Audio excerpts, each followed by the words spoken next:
Hello friends, I hope you all are doing good. In this video, I'm going to tell you how you can enable Hyper-V, or you can say hyperversion in your Windows 11, or else if you have Windows 10, you can also enable Hyper-V by watching this video. So to enable it, first of all, we will right click on the Windows icon in the taskbar and go to the Run window. So we will go to the Run applications here.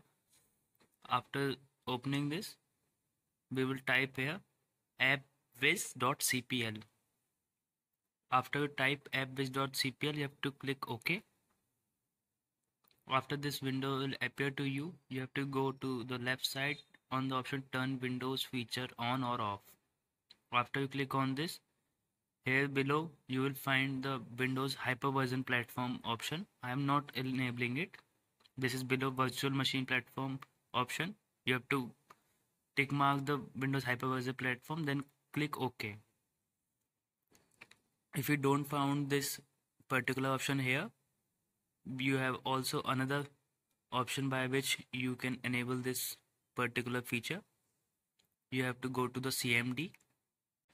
These are some of the commands that I have written for CMD.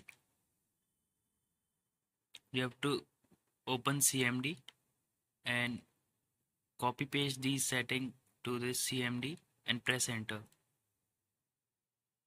I will mention this command in the description. After you press enter, the hyperversion will be enabled in your PC.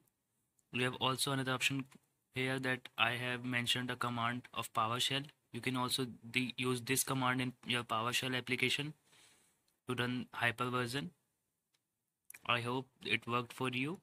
Thanks for watching this video.